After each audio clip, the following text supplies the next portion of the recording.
2021년 2월 14일 오버플로잉 온라인 주일 예배를 함께 하시는 모든 분들을 주님의 이름으로 환영합니다. 오늘은 세상에서는 발렌타인데이라고 하죠. 사랑하는 사람들에게 마음을 표현하는, 이렇게 선물 주고 초콜릿 주고 사랑을 표현하는 그런 날인데요. 오늘 우리는 이곳에서 가장 먼저 우리의 첫사랑 되시는, 우리의 가장 큰 사랑 되시는 우리 주님께 온 마음 다해 예배함으로 그 사랑을 고백하고 올려드리기 원합니다. 다 함께 우리 마음 안에 있는 주님을 향한 사랑을 고백하시기 위해서 잠깐 자리에서 일어나셔서 함께 찬양하며 나아가시겠습니다.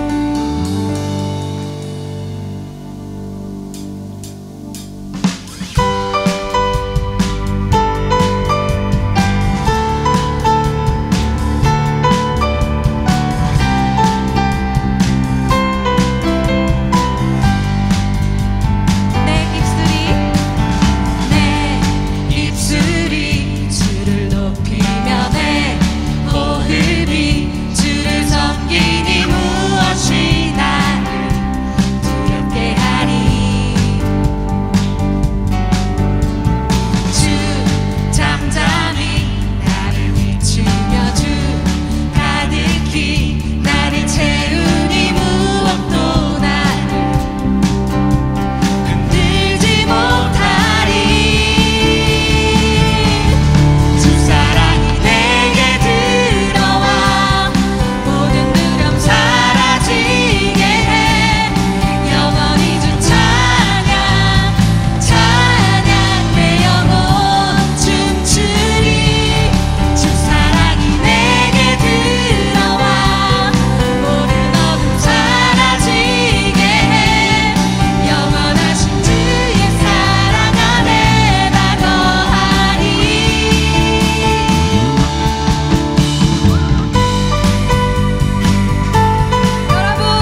자유 주신 그 큰 사랑, 예수보다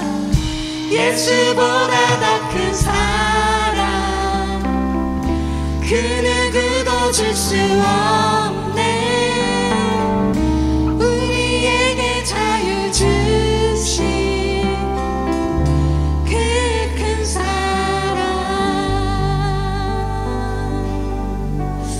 아멘. 우리에게 가장 큰 사랑 주신 우리 예수님을 사랑합니다.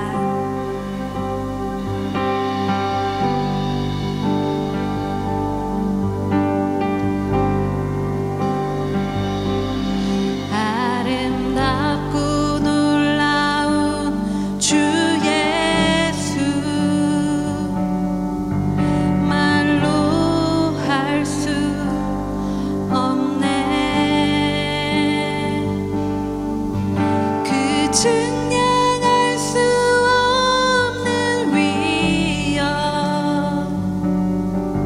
주님과 같은 분 없네.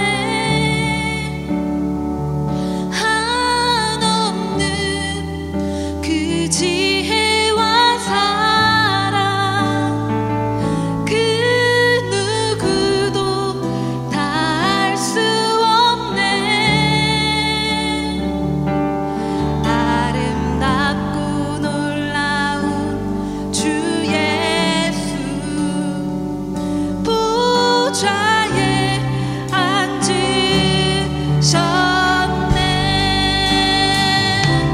주님 앞에 내가 서 있네. 주 앞에 내가 서 있네. 주는 거룩하신 하나님, 그 앞에 서 있네. 다시 한번 우리 함께 고백합시다. 아름답고 놀라운 주 예수, 말로 할 수 없네. 증량할 수 없는, 그 증량할 수 없는 위엄, 주님과 같은 분 없네. 한없는 그 지혜와 사랑, 그 누구도 다 알 수 없네.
오늘도 이렇게 살아 역사하시며 우리들로 하나님 자녀 삼아 주시고 우리로 이렇게 예배드릴 수 있는 자들 되게 해주심에 감사합니다. 하나님의 그 놀라우신 사랑과 은혜에 감사하며 이렇게 예배드린 모든 주님의 자녀들에게, 함께 예배드리는 모든 성도님들에게 이 시간 하나님의 놀라우신 사랑이 부어지길 간절히 기도합니다.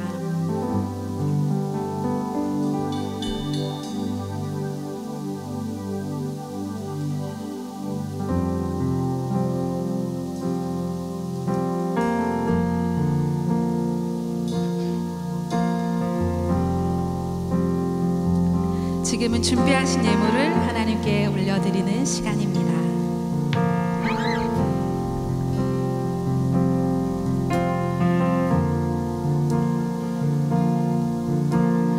나의 모습, 나의 소유, 주님 앞에 모두 드립니다. 모든 아픔,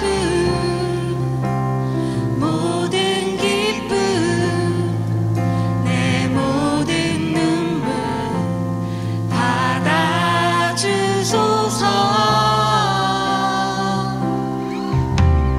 어제 일과 내일 일도 꿈과 희망 모두 드립니다. 모든 소망, 모든 계획, 내 손과 마음 받아주소서.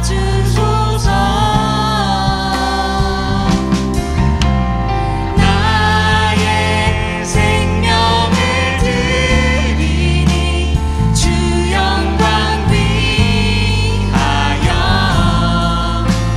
사용하옵소서. 내가 사는 날 동안에 주를 찬양하며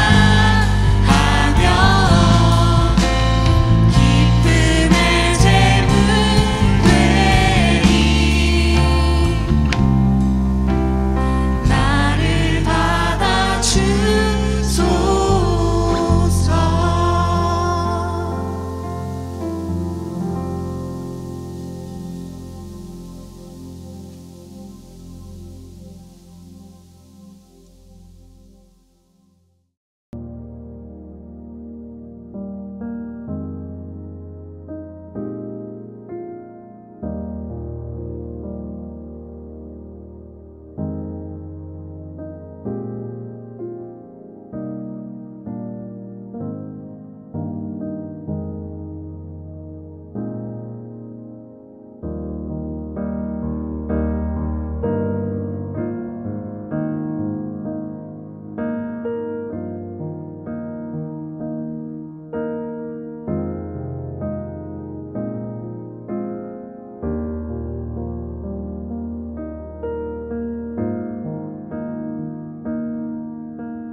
자, 오늘 읽은 본문 23절에는 영어 단어 hedge라는 표현이 나옵니다.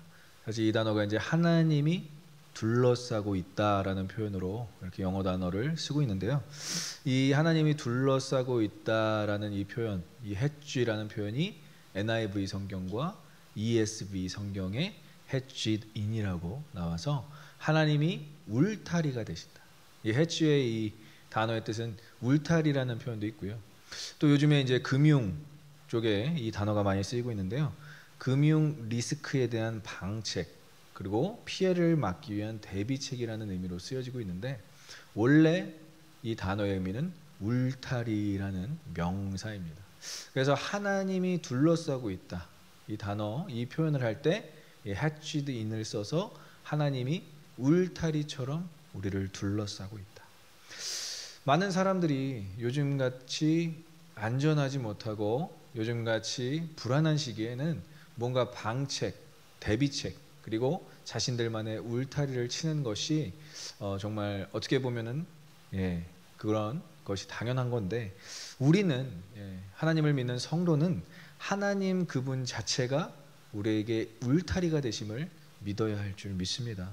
우리를 둘러싸고 있는 강하고 견고한 울타리는 오직 하나님뿐이십니다. 그분 안에서 우리는 안전할 수 있다라는 것이죠. 오늘 욥이 고백하는 이 하나님이 나의 울타리시다라고 고백하는 데까지는 참 많은 과정들이 있었습니다.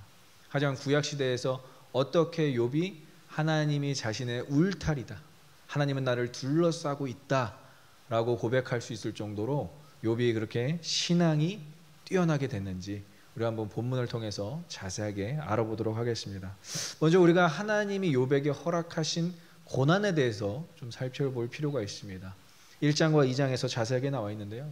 사실 욥은 하나님께서 고난을 허락하신 뒤 굉장히 험난한, 굉장히 힘든 상황을 경험하게 됩니다. 첫 번째로 그의 모든 소유, 그가 당대에 정말 부자로 살았던 것으로 기록되어 있는데요. 그의 모든 소유물, 가축과 그의 재산과 이 모든 것들이 타주에 있는 이방인들로부터 약탈을 당하였다라고 이야기를 하고요. 모든 가축들이 다 죽임을 당했다라고 기록되어 있습니다. 자녀들을 보면 자녀들이 10자녀가 있었는데요. 참 복받은 게 아들 7에 딸 3이었습니다. 이때 당시로는 농경사였기 때문에 아들의 비율이 딸의 비율보다 많다는 것은 엄청난 축복이었고요. 또 거기다가 아름다운 딸들까지 있으니 얼마나 복이 되었겠습니까? 그런데 욥은 이 자녀들이 한 번에 죽음을 경험하게 된 불상사를 또 당하게 됩니다. 이들이 다 같이 모여서 함께 잔치를 열어서 먹고 마실 때에 큰 강풍이 불어서 그 집을 와르르 무너뜨리는 장면이 성경에 나와서 이 10자녀들이 그냥 한 번에 다 죽는 그러한 고난을 경험하고요. 또 욥 개인적으로는 발바닥에서부터 정수리까지 종기가 났다라고 표현하는데, 사실 이것은 그냥 우리가 생각하는 간지러운 종기 수준이 아니라 정말 피부병의 극치라고 할 수 있죠.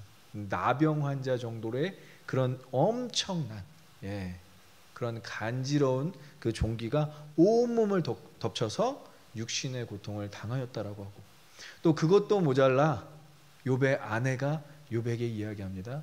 당신 차라리 하나님을 저주하고 죽어라 라고 이렇게 비난을 하는 장면이 또 나옵니다. 그런데 우리가 잘 알듯이 이러한 고난 중에 욥이 고백하는 그 고백이 너무나 놀랍다라는 것이죠. 욥 1장 21절입니다. 이르되 내가 모태에서 알몸으로 낳았사온즉 또한 알몸이 그리로 돌아가올지라. 주시니도 여호와시오 거두시니도 여호와시오니 여호와의 이름이 찬송을 받으실지니이다 하고, 제가 목회자 이전에 한 사람의 신앙인으로서 과연 내가 욥과 같은 고난 중에 이러한 고백을 할 수 있을까? 저한테도 굉장히 큰 도전을 주는 이 구절입니다. 제가 과연 이 욥과 같이 이러한 고백을 고난 중에 과연 선포할 수 있을까? 주시니도 하나님이시오 취하시니도 하나님이시다. 어렸을 때인데요, 제가 91년도인가요? 그때 가요계에 큰 획을 그은 한 사람의 노래가 있었습니다. 김국환 씨의 타타타라는 노래인데요. 저 이 노래를 왜 좋아했는지 모르겠어요. 그 어린 나이에 왜 좋아했는지 모르겠지만 가사에 이런 가사가 있습니다. 산다는 건 좋은 거지 수지 맞은 장사잔소, 알몸으로 태어나서 옷 한 벌은 건졌잔소. 이런 참 어떻게 보면 요즘 젊은이들이나 청소년들이 그렇게 썩 와닿지 않는 그런 노래가 그때 당시는 어마어마하게 유행을 해서 초등학교 2학년인가 1학년이었던 저도 이 노래를 막 따라 부르곤 했어요. 그러면 이제 부모님하고 선생님이 괜히 걱정을 해주셨어요. 왜 어린애가 저렇게 한스러운 노래를 부르고 인생 다 산 것처럼 저런 가사를 이렇게 노래하는가. 근데 지금 생각해보니까 참 이 가사가 와닿더라고요. 알몸으로 태어나서 옷 한 벌은 건졌지만 결국 욥의 고백처럼 다시 알몸으로 돌아가는 것까지 아는 것이 우리의 신앙이 되어야 할진데, 욥은 그 고난 가운데서 자식들을 잃고 소유를 약탈당하고 죽임을 당하고 그리고 자신의 온몸에 아픔을 경험하는 그 가운데서 이것을 알았다라는 것이죠. 그래서 C.S. 루이스도 우리가 인생에 대해서 그리고 우리의 삶에 대해서 그리고 하나님에 대해서 더 알 수 있는 것은 고통이다라고 고통의 문제라는 책에서 우리에게 설명해 주고 있습니다. 우리를 온전케 하는 것은 바로 고통이다. 참 욥의 고난이 여기서 끝나는 것 같습니다. 그런데 마침 각 지역에서 떨어져 있는 지역에서 살았던 욥의 친구들이 이 소식을 듣고 욥을 찾아오는 장면이 욥기 2장 11절에 나와 있습니다. 한번 같이 읽어보겠습니다. 그때 욥의 친구 세 사람이 이 모든 재앙이 그에게 내렸다 함을 듣고 각각 자기 지역에서부터 이르렀으니 곧 대만 사람 엘리바스와 수아 사람 빌닷과 나아마 사람 소발이라. 그들이 욥을 위문하고 위로하여 서로 약속하고 오더니. 이 다음 구절에 보면 이제 이 친구들이 와서 소리를 지르며 우는 장면을 볼 수 있습니다. 욥을 보고 그의 처참한 광경을 보고 소리를 지르며 울고요. 그리고 겉옷을 찢고 먼지를 머리에 뒤집어 쓰면서 같이 통곡을 해줍니다. 그리고 더 참 은혜가 되는 장면은 7일간 함께 있었는데 7일보다 더 많이 있었죠. 그런데 7일 동안 욥이 한마디 하기 전에 아무 말 없이 그 자리를 지켜주는 장면이 나오고 있습니다. 즉 그렇게 통곡을 하고 7일 동안 친구들은 한마디도 없이 욥의 옆자리를 지켜주었다라는 것이죠. 제가 자주 듣는 예문인데 실제 제가 경험했던 거고요. 제가 목회할 때 우리 병문안, 병원 신방을 자주 갔었습니다. 근데 병원 신방을 가다 보면 이 교통사고 당한 분들이 항상 병상에 있을 때 이 병문안의 유형, 여러 가지 유형을 볼 수가 있어요. 첫 번째는 이제 보험회사 직원 유형인데 들어오자마자 보험에 대해서 그 병상에 누워 있는 그분에게 계속 물어보고 어느 보험이냐, 얼마나 보험 혜택을 받을 수, 이런 질문들로 인해서 그 병상에 누워 있는 분을 굉장히 고통스럽게 하는 모습을 볼 수가 있어요. 또 다른 유형은 현장 근무 형사 유형인데요. 이제 자세한 조서를 쓰기 위해서인지 아니면 상황을 알기 위해서인지, 물론 와준 것만으로도 고맙지만 계속 그때 그 교통사고가 어떻게 일어났는지 그 부분에 대해서 정확한 근거 자료를 파헤치기도 하고요. 전문의 유형이 있습니다. 전문의 유형. 의대 나오신 분들도 아닌데 오자마자 CT는 찍었냐, MRI 결과는 언제 나오냐, 출혈은 있었냐, 아니면 앰뷸런스는 언제 탔냐, 이런 시콜콜한 것들을 물어보는데요. 가장 위로가 되는 유형은 그냥 위로자 유형이에요. 말 그대로 위로자 유형. 그냥 조용히 병상에 누워있는, 아니면 병상에 앉아있는 그분의 손을 꼭 붙잡고 기도도 큰 소리로 안 하세요. 그냥 조용하게 기도해 주시고 아무 말 없이 묵묵하게 계시다가 또 간호사가 들어오면 교대 시간이 되면 그냥 조용히 또 이제 나가시는 분들, 그런 분들이 참 저에게는 그런 분들의 모습을 보는 것만으로도 은혜가 되었어요. 그저 묵묵하게 손을 잡고 위로해주는 유형. 사실 요즘 같은 이 코로나 시대에 이런 위로조차 할 수 없는 상황이 우리에게 다가왔다는 게 너무나 안타깝습니다. 장례식에도 좀 가야 되고 또 병원에도 가서 우리가 좀 병문안도 해야 되는데 아무것도 할 수 없는 이 시기가 참 우리에겐 안타깝게만 느껴집니다. 하지만 여러분, 이럴 때일수록 우리가 더욱더 위로자 유형으로 정말 아픈 분들과 정말 위로가 필요한 분들을 위해서 기도해야 될 때라고 믿습니다. 우리 욥기를 보면 참 그 친구들이 얼마나 욥을 정말 그 신앙인으로서 하나님의 사람들로서 잘 위로하고 있는지 본보기가 되어주고 있어요. 하지만 그럼에도 불구하고 욥기 3장부터 읽어보기 시작하면요, 이 친구들이 갑자기 돌변하기 시작합니다. 이제 욥을 위로해주기는커녕 정죄하기 시작합니다.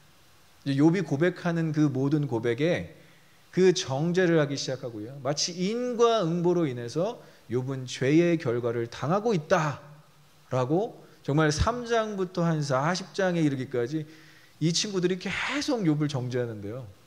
차라리 오지 말지, 차라리 오지 말고 각자 지역에 있지 왜 와서 사람을 더 괴롭게 하는가.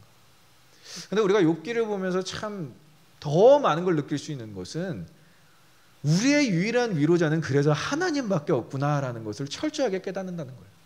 아무리 친한 친구도, 아무리 친한 정말 신앙 공동체의 사람들도 물론 그분들이 하나님의 마음을 갖고 위로가 될 수 있겠지만 결국 우리의 진정한 위로자는 하나님이시구나. 그리고 이 땅에서 십자가의 고통을 당하신 예수 그리스도밖에는 우리의 위로자가 없구나라는 것을 철저하게 느낄 수 있다라는 것이죠. 그래서 욥기를 통해 우리의 유일한 위로는 하나님이시다라는 것을 깨닫는 저와 여러분들 되시길 간절히 소망하고 축복합니다. 하나님이 우리의 울타리가 되신다라는 거예요. 하나님이 우리를 둘러싸고 계시고 고난과 고통 중에도 함께 하신다는 것을 욥은 철저하게 느끼고 있는 것입니다. 그래서 욥이 이 고난 가운데 초반에 3장에서 어떻게 하나님을 느끼고 어떻게 하나님을 이해하고 있는지 우리 본문을 통해서 한번 같이 알아보도록 하겠습니다. 첫 번째는 욥이 고백하는 하나님은 공고한 자에게 빛을 주시는 하나님이고요, 마음이 아픈 자에게 생명을 주시는 하나님이라고 20절에 고백하고 있습니다. 사실 3장의 시작은 그렇게 밝지 않습니다. 주시니도 하나님이시요 취하시니도 하나님이십니다 라고 고백한 욥이 3장에서는 죽기를 간청하고 있어요. 내가 차라리 태어나지 않았더라면, 내가 차라리 모태에서 죽었더라면 이라는 고백으로 3장을 시작하고 있는데요. 그래서 20절에서는 이러한 고백을 합니다. 어찌하여 고난당하는 자에게 빛을 주셨으며 마음이 아픈 자에게 생명을 주셨는고. 질문을 던지고 있는 거예요. 누구에게? 하나님에게. 빛과 생명을 주신 그분에게 질문을 던지고 있는데요. 어찌하여 주셨는가? 이러한 수사적 질문은 욥 자신이 처한 이 혹독한 고난 가운데 생명을 연장시켜 주시는 하나님에 대해서, 하나님의 섭리에 대해서 강한 의구심을 품는 거예요. 강한 의문점을 품고 있는 거예요. 근데 중요한 것은요, 여기서 욥은 자신의 처한 고난의 부당함에 대해서 원망하고 있는 것이 아니에요. 잘 보시면 그 고통이 너무 심하여서 그것에 대해서 탄식하는 것이고요, 그리고 이러한 고통이 계속되는 것에 대해서 본질적인 의문을 품고 있는 것입니다. 분명히 이것은 인과응보에 대한 것이 아니다, 이것은 내 죄에 대한 심판이 아니다라는 것을 깨달은 자의 고백이라는 것이죠. 그러면 이것이 바로 하나님을 깊이 알아가는 과정의 첫걸음이라고 할 수 있어요. 우리가 하나님을 알기 위해서 뭐가 필요하다고요? 고통과 고난이 필요한데 거기서 원망하는 것이 아니라 그렇다면 나에게 고난을 허락하신 하나님은 누구이신가? 하나님은 누구이신가? 우리가 이런 질문 하잖아요. 나는 누구인가? 철학적 질문이죠. Who am I? 근데 그 질문 전에 누가 있다고요? Who is God? 하나님은 누구신가? 라는 질문이 먼저라는 거예요. 그래서 자신을 이렇게 표현합니다. 곤고한 자라고 이야기해요. 곤고한 자에 해당하는 동사 아멜은 원래 일하다, 애쓰다, 수고하다라는 아말이라는 동사의 명사형입니다. 그래서 이 아말이라는 명사는 원래 노동자, 수고하는 자로 원어적 의미가 있어요. 그래서 이 곤고한 자는 수고하여 지친 자, 욥에 해당하는 걸로는 고난 당하여 지친 자를 의미하고 있습니다. 마음이 아픈 자도 역시 원어는 말은 나페시라는 단어인데 영혼이 쓴 자, 영혼이 가란 자, 영혼이 탈탈 털린 자를 의미하고 있어요. 그러니까 이 아멜과 말은 나피시가 대구를 이루는데 이것은 욥의 총체적인 고난을 의미하고 있는 거예요. 심적, 육체적 고난을, 그 고난과 갈등을 증폭시켜서 표현하는 것이 바로 이 곤고한 자와 마음이 아픈 자라는 표현입니다. 근데 여기서 곤고한 자에게는 빛을 허락하셨고요, 마음이 아픈 자에게는 생명을 허락하셨다라고 연결시켜주고 있어요. 히브리어 단어로는 곤고한 자에게는 빛이 연결되어 있는 오르라는 단어를 사용했고요, 마음이 아픈 자에게는 생명을 가리키는 하임이라는 단어가 쓰여져 있습니다. 그러니까 이 두 단어가 의미하는 것은 결국 곤고한 자에게는 하나님께서 빛으로 다가오시고 마음이 아픈 자에게는 하나님께서 생명으로 다가오신다. 나의 고난은, 욥의 고난은 하나님과 연결되어 있다라는 것을 깨닫는 것입니다. 아, 나의 고난은 하나님과 상관없는 것이 아니구나. 성도의 고난은 하나님과 별개의 문제가 아니구나. 이게 아니라 나의 고난, 나의 문제는 하나님과 연결되어 있구나 라는 것이 바로 이러한 표현이라는 것이죠. 인과응보가 아니라는 것을 인식하는 거예요. 한 단계 업그레이드 되는 거예요. 이때 당시에 지혜자라고 자신들이 생각했던 이 세 친구들, 이 잘나고 똑똑한 사람들은 욥을 인과응보의 방식으로 정죄하기 시작하지만 욥은 깨달은 거예요. 아, 나의 고난은 분명히 하나님과 연결되어 있다. 창조주 하나님과 연결되어 있다. 그래서 이것을 이제 예수 그리스도께서 신약에서 이렇게 풀어주시죠. 곤고한 자, 지친 자를 어떻게 위로해 주시죠? 마태복음 11장 28절, 수고하고 무거운 짐진 자들아 다 내게로 오라, 내가 너희를 쉬게 하리라. 수고하고 무거운 짐진 자들은 다 우리를 뜻하는 거예요, 여러분. 그 누구도 이 땅에서 수고하지 않고 무거운 짐지지 않은 자가 없다는 거예요. 다 내게로 와야 된다는 거예요. 근데 수고하는 것을, 무거운 짐을 없애주신다라는 게 아닙니다. 그런데 그러한 자들을 쉬게 해주신다. 빛이 되신 주님께서 우리를 위로해 주시는 말씀인 거죠. 마음이 아픈 자도 마찬가지입니다. 시편 147편 3절에 이렇게 나와 있습니다. 마음이 상한 자를 고치시는 하나님은 상심한 자들을 고치시며 그들의 상처를 싸매시는도다. 직접적으로 개입하셔서 상처를 고치시고 그 상처를 덧나지 않게 싸매주신다. 거기까지 우리가 경험하기를 소망합니다. 하나님께서 상처를 치료해 주실 뿐만이 아니라 그것을 덧나지 않도록 싸매 주신다. 이러한 표현을 호세아 선지자도 얘기했거든요. 오라 우리가 여호와께 돌아가자. 그가 치셨으나 우리를 싸매어 주실 것이다 라고 선포하는 거예요.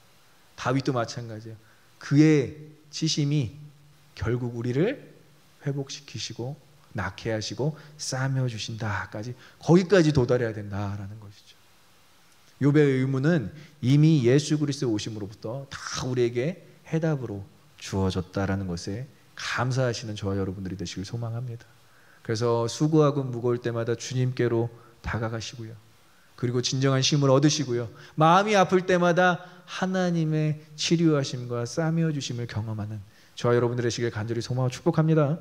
그 다음에 이제 21절에서 죽음에 대한 탐구를 하기 시작해요. 욥이 이제 죽음에 대해서 탐구하는 거예요. 왜? 자신이 죽기를 원하니까.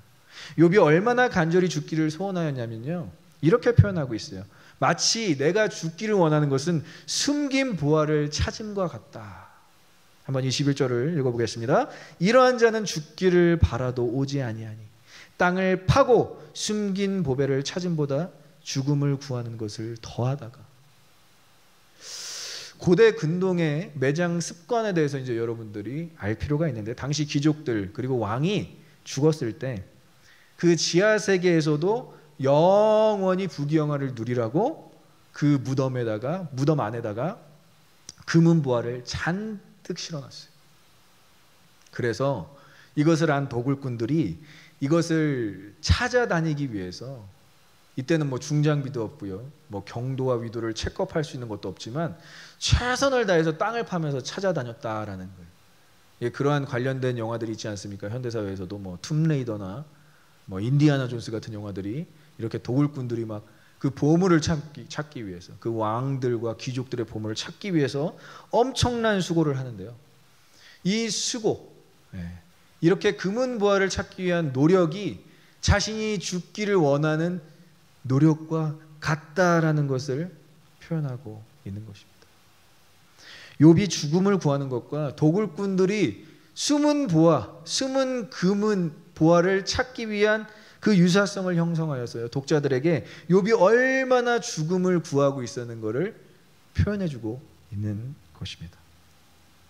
근데 욥은 애절하게 이렇게 죽음을 구했지만 생명이 자신에게 그냥 주어졌듯이, 하나님의 섭리로 그냥 주어졌듯이 죽음 역시 자기의 뜻대로 되어지지 않는다. 죽음 역시 자기가 뜻대로 죽을 수 없다라는 것을 깨달았어요. 죽음 역시 나에게 벗어나 있다라는 것을 철저하게 깨달았어요. 그것은 마치 숨겨진 보배를 도굴꾼들이 찾고자 하여도 마음대로 발견할 수 없는 것처럼 죽음도 그에게 있어서는 자신의 재량권 밖에 있다라는 것이죠. 그러면 어떻게 되죠? 자신의 생명이 하나님께 왔음을 인정하면서 생명에 대한 하나님의 주권을 인정하는 욥으로 한 걸음 더 도약했다라는 것입니다. 아, 나는 마음대로 죽을 수도 없는 사람이구나.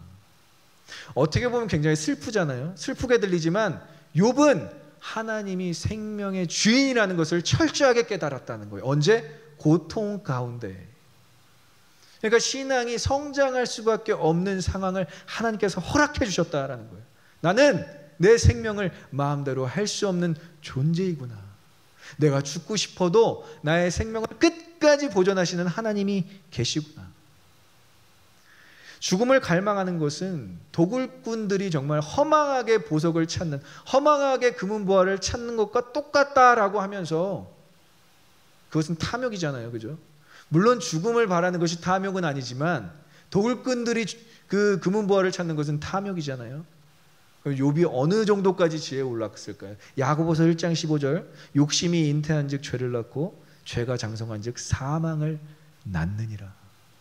내가 죽음을 바라는 것조차 나의 탐욕이고 욕심이구나. 내 스스로 죽으려고 하는 것도 나에게는 욕심이구나. 창조주의 섭리를 거스르는구나. 교만이구나 라는 것을 깨달았다라는 거예요.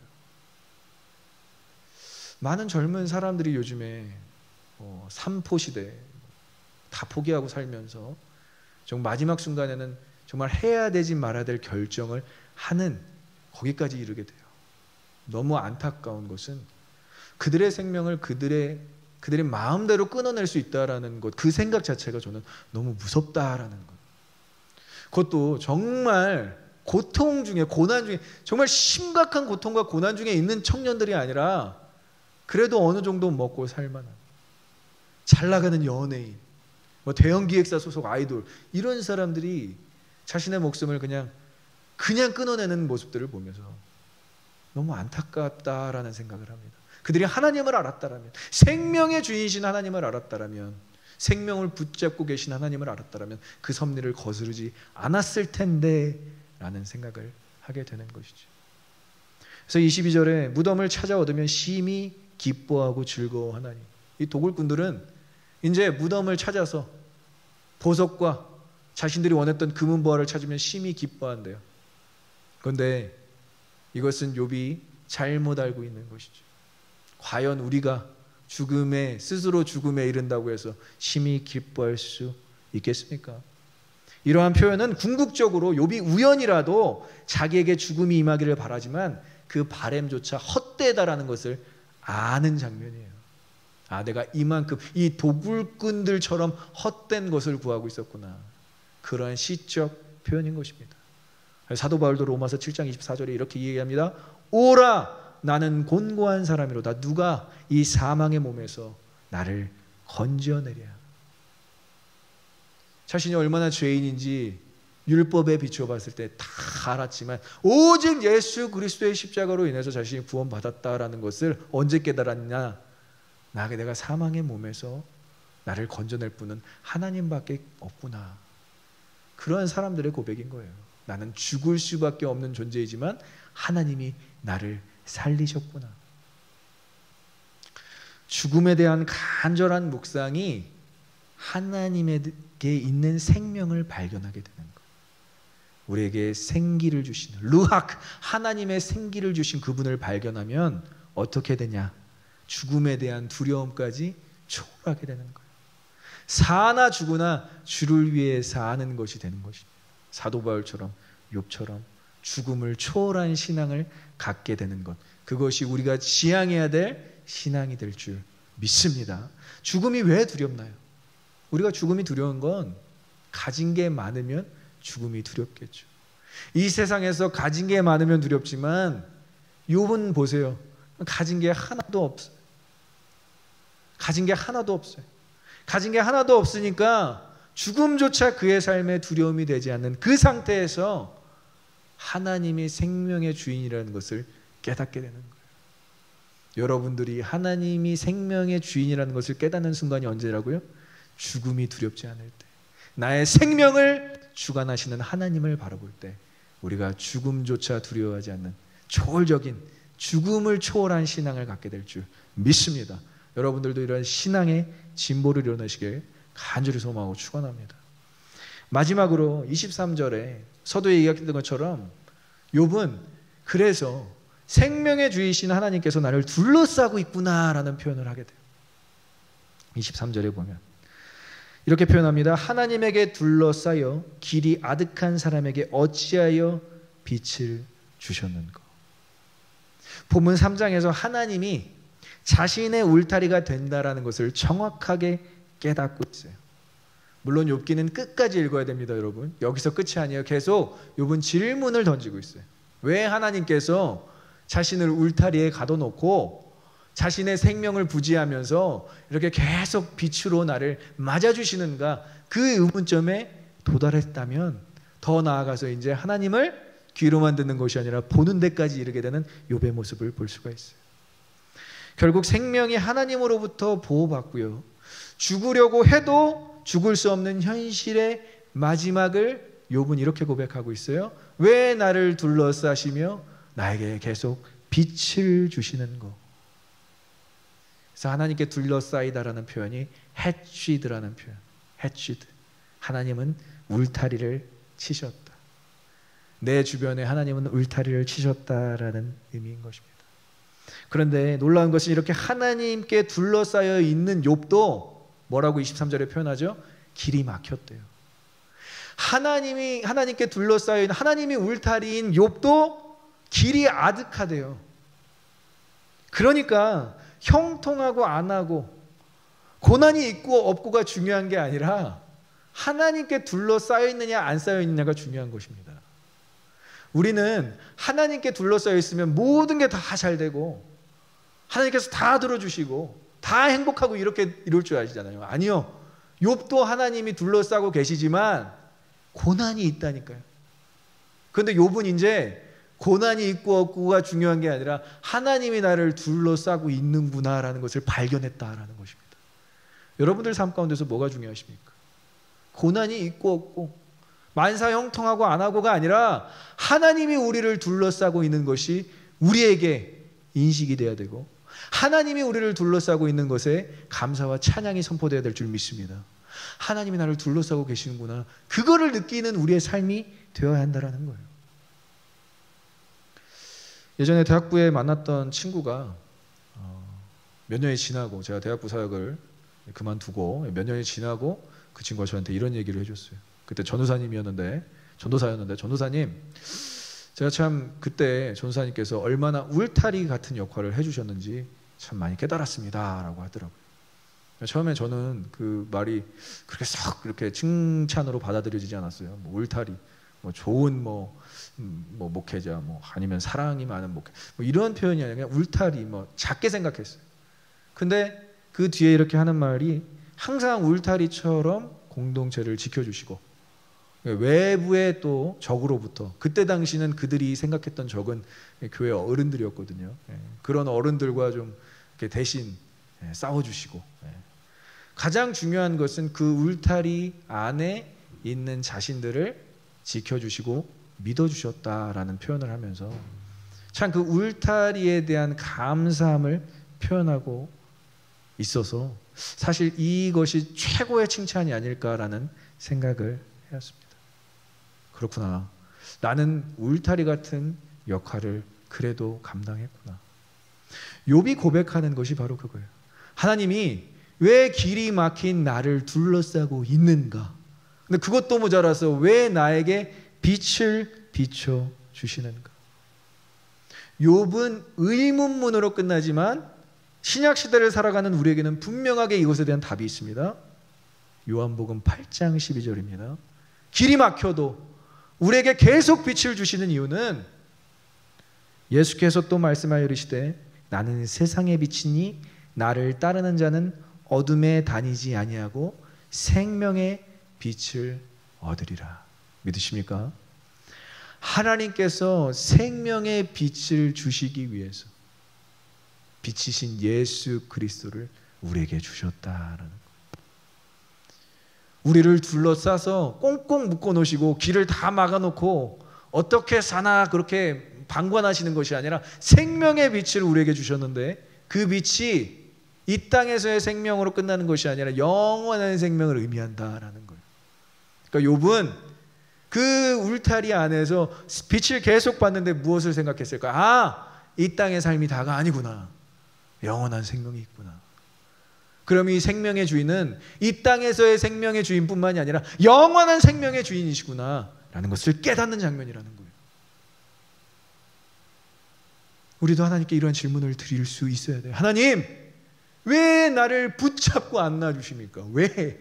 이 고통 가운데, 이 고난 가운데서 하나님 왜 나를 둘러싸시고 이렇게 은혜를 주십니까? 제가 너무나 좋아하는 찬양, 아 하나님의 은혜로 있을 데 없는 자 왜 구원하여 주시는지 난 알 수 없도다. 그 찬양에 고백하시는 분이 알 수 없다라고 계속 고백을 해요. 그래서 2절 가사, 3절 가사에는 이렇게 고백합니다. 왜 내게 굳센 믿음과 복음 주셔서 내 마음이 항상 편한지 난 알 수 없도다. 알 수 없다라는 거예요. 왜 내 마음이 항상 편한지, 왜 하나님이 나를 둘러싸고 계시면서 나에게 계속 빛을 주시는지 난 알 수 없도다라고 끝나고 있는 거예요. 욥이 질문을 하잖아요. 결국은 난 알 수 없구나. 그 은혜 알 수 없고, 그 사랑 알 수 없고, 그 놀라운 십자가의 죽음 난 알 수 없어서 하나님께 붙잡혀 사는구나. 그거 알고 가는 거라니까. 알고 가는. 그러니까 고통과 고난 중에도 하나님 여러분 둘러싸고 계신다. 둘러싸고. 그래서 예수 그리스도의 생명의 빛을 계속 우리에게 비춰주신다. 어디 도망 못 가게. 그래서 해치드인 그 안에 머물게 한다라는 거예요. 도망가고 싶어도 못 가게. 말씀을 정리하겠습니다. 공고한 자에게 빛을 주시는 거예요. 그러니까 수고하고 무거운 짐진 자들아 다 내게로 오라. 위로의 빛, 소망의 빛, 예수 그리스도의 빛, 그것을 경험하시길 간절히 소망합니다. 아픈 자에게 생명을 주시는 거예요. 다른 생명 말고요, 영원한 생명, 영원한 생명.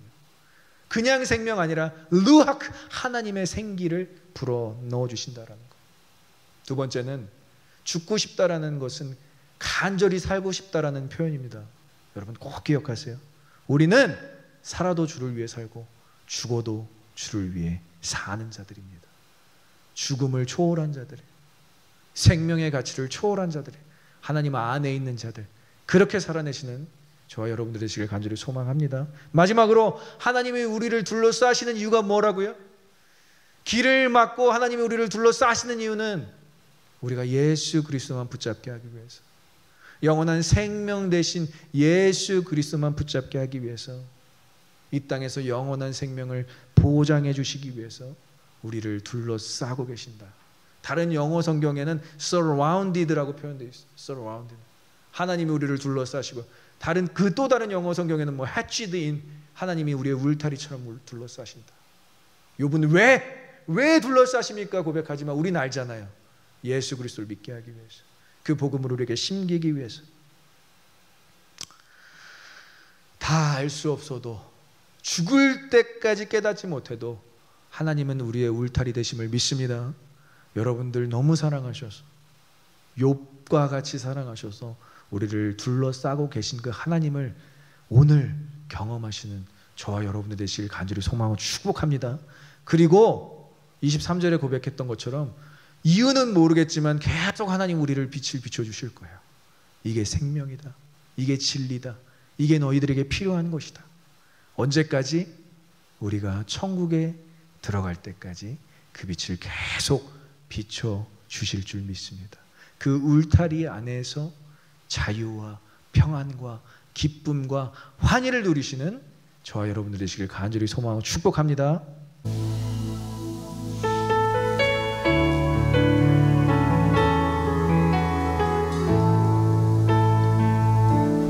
내 아버지 그 품 안에서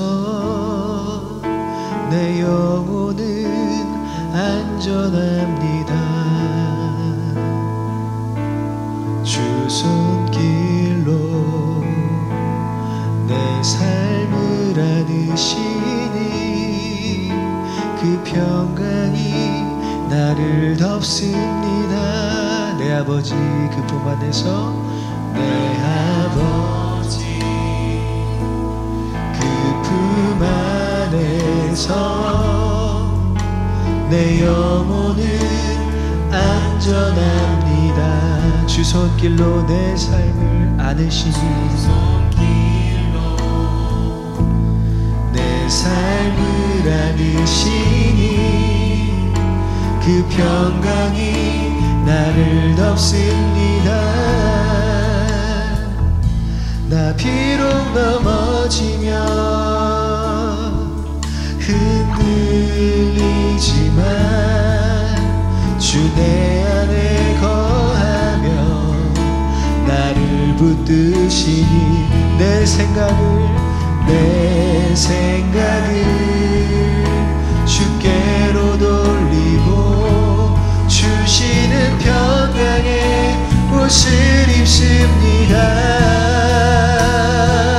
주 약속 안에서 내 영혼 평안해 내 뜻보다 크신 주님의 계획 나 신뢰해 두려움 다 내려놓고 주님만 의지해 주 안에서 내 영혼 안전합니다.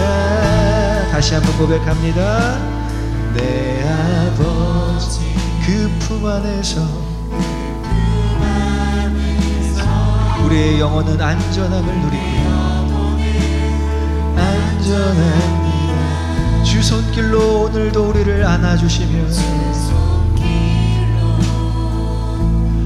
내 삶을 안으시니 그 평강이 나를 덮습니다.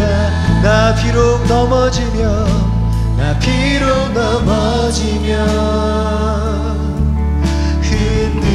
흔들리지만 주님 내 안에 거하며 나를 붙들어 주시니 내 생각과 마음을 주께로 돌리고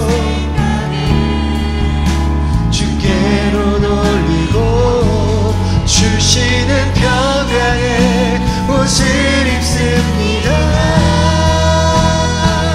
주 약속 안에서 내 영혼 평안해 내 뜻보다 크신 주님의 계획 나 신뢰해 두려움 다 내려놓고 주님만 의지해 주 안에서 내 영혼 안전 주 약속 안에서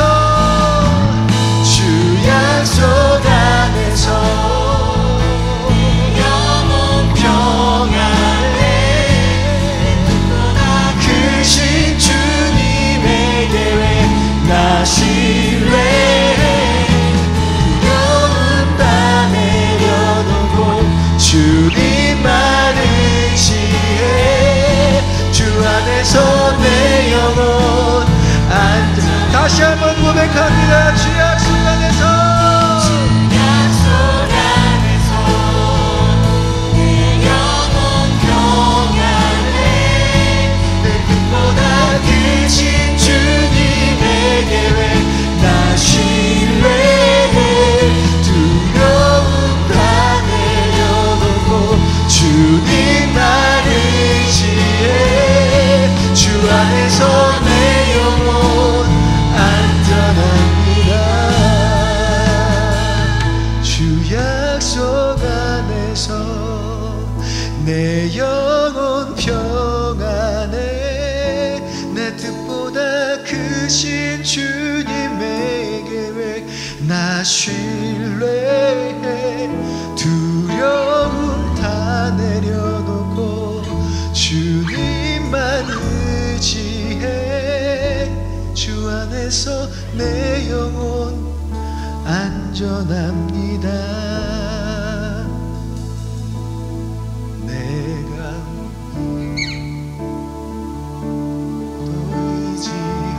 의지하는 내 모든 영 잘하는 주 늘 돌보아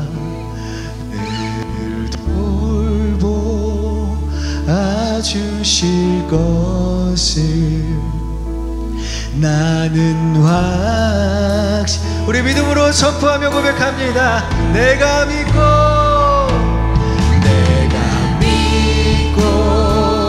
또 의지한 내 모든 형편 잘하는 주 늘 돌보아 주신 주님 주실 것을 나는 다시 한번 선포하며 내가 믿고 또 의지하네 내 모든 영역 잘하는 우리 주님 늘 돌봐주시는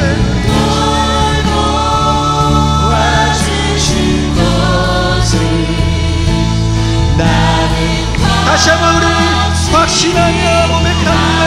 내가 믿고 또 의지하는 내 모든 영역 잘하는 주님 돌보아 주실 것을